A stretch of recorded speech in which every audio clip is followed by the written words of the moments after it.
தற்போது குழந்தைகள் உரிமை நல செயற்பாட்டாளர் திரு தேவநேயன் நம்மோடு இணைப்பில் இருக்கிறார். அவரிடம் பேசலாம். வணக்கம் சார்.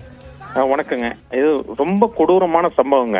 அதாவது நம்ம எந்த அளவுக்கு பல படிப்பினைகளை பாடங்களை கற்றுக்கொண்டாலும் இந்த பள்ளி கல்வித்துறை எந்த விதமான முன்னெடுப்புகளை செய்வதில்லைன்னா முதல் குற்றச்சாட்டை வைக்கிறேன். இது முதல்ல நடக்கலைங்க. தாம்பரத்துல ஒரு குழந்தை வண்டியிலிருந்து விழுந்துச்சு, உடனே பஸ் எல்லாம் போய் பாக்குறது, ஒரு இறந்ததுக்கு அப்புறம் போய் பாக்குற மனநிலைங்கிறது எவ்வளவு கொடூரமான மனநிலை. இப்போ ஒரு பள்ளி அந்த பள்ளியில ஒரு தனியார் பள்ளியில காலையில இருந்து குழந்தைகள் யாரை நம்பி அனுப்புறாங்க? பள்ளி நிர்வாகத்தை நம்பி தான் நடக்கிறாங்க. இப்ப பள்ளி நிர்வாகத்தின் கீழ் அனுப்பும் போது கடமையாளர் யார்? பள்ளி நிர்வாகம் தான். அப்போ ஒரு குழந்தை தன்னோட பள்ளிக்கூடத்துக்கு வரல அப்படின்னா நீங்க என்ன சொல்றீங்க? நாங்கெல்லாம் உயர்ந்தவர்கள், நாங்கெல்லாம் பெரிய பள்ளிக்கூடங்கள், இந்த மாதிரி ஒரு இன்டர்நேஷனல் ஸ்டாண்டர்ட்ல இருக்கிற பெற்றோருக்கு ஏன் தகவல் வரல? ஏன் தகவல் கொடுக்கல? இப்ப பள்ளிக்கூடத்துக்கு வரலங்கிற விஷயத்தையா சொல்லணும். சரி, இல்ல வந்ததுக்கு அப்புறம் அந்த எத்தனை பேர் ஏத்துனாங்க, எத்தனை பேர் இறக்கல அப்படின்னா அந்த ஓட்டுநர் ரோபோட்டா எவ்வளவு கொடுமையான விஷயங்க. ஒரு குழந்தை இறந்ததுங்கிற ஒரு எவ்வளவு பெரிய மோசமான விஷயம். இந்த மோசமான அணுகுமுறை எவ்வளவு மோசமா இருக்கு. அப்ப என்ன நடக்குது அப்படின்னாங்க, ஏதாவது ஒண்ணு நடந்துருச்சுன்னா இப்ப பாருங்க, எல்லா துறை சார்ந்தவங்க எல்லாரும் போய் பார்ப்பாங்க. அந்த பள்ளிக்கூடத்துல வண்டி இயங்கலைன்னா அந்த வண்டிக்கு தரமான வண்டி அனுப்பணுமே. எப்படி கார் அனுப்ப முடியும்? குழந்தைகளை பிக்கப் பண்றது கார் அனுப்பலாமா?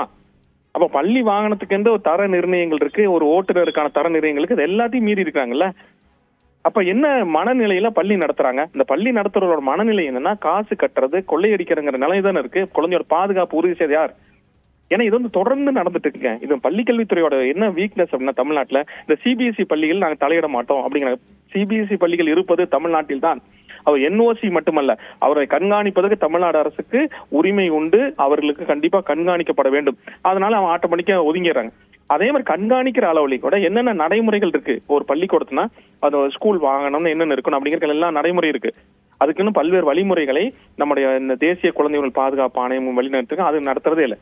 இப்ப எங்க நிப்பாங்கன்னா, இந்த ஓட்டுநரை கார்னர் பண்ணுவாங்க, பள்ளி தலைமை ஆசிரியர் கார்னர் பண்ணுவாங்க. நான் என்ன சொல்ல, இதை கண்காணிக்காத அரசு துறை அலுவலர் மீது என்ன நடவடிக்கை எடுப்பீங்க?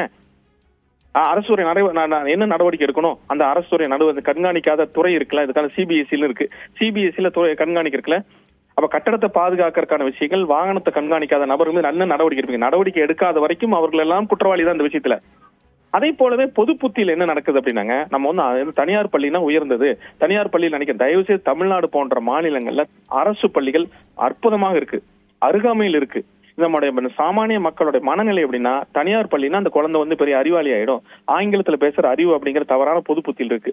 ஆனா ஒரு விதத்துல பார்த்தா, நான் தான் படிக்கல, என் குழந்தை நல்ல ஒரு பள்ளிக்கூடத்துல படிக்கணும்னு பெற்றோர் நினைக்கிறது சரி. ஆனா அதை எப்படி நினைக்கிறாங்க? அந்த பெற்றோருடைய எதிர்பார்ப்பை அவங்க சரி பண்றாங்களா? அந்த எதிர்பார்ப்பை முழுமையாக நடைமுறைப்படுத்துறாங்க இல்லைங்கிற ஒரு வருத்தமான விஷயம் இருக்கு. தமிழ்நாடு அரசு கண்டிப்பாக அந்த சிபிஎஸ்இ பள்ளிக்கான வழிமுறைகள், நெறிமுறைகள் என்ன அப்படிங்கிற உறுதிப்படுத்தணும். ரெண்டாவது இந்த மாதிரி இருக்கிற அமைப்புகளை, பள்ளிகளை கண்காணிப்பதற்கு யாரெல்லாம் இருக்காங்க? கண்காணிக்கிறதுக்கு என்னென்ன அமைப்புகள் இருக்கு? அவங்க கண்காணிக்கிறாங்களா? ஏன் கண்காணிக்கல? அப்ப குழந்தைகளை பாதுகாப்புக்குன்னு பல்வேறு அமைப்புகள் இருக்கு. அந்த அமைப்புகள்லாம் அந்த பள்ளிக்கூடங்களை பாதுகாப்பதற்கு செல்லலாம் இருக்கு. குழந்தை பாதுகாப்புக்குன்னு மாவட்டம், மாநில அளவு இருக்கு. அந்த அமைப்புகள் போகலாம், எப்ப வேணா போகலாம். இப்ப அவங்களை போவதற்கான நெறிமுறைகள் அவங்க கொடுத்துருக்காங்களா? கிடையாது.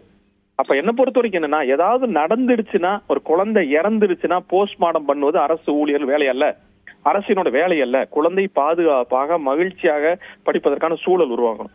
அதே போலவேங்க, பள்ளிகளில குழந்தை பாதுகாப்பு கொள்கை இல்லாத மாநிலம் தமிழ்நாடு தான்.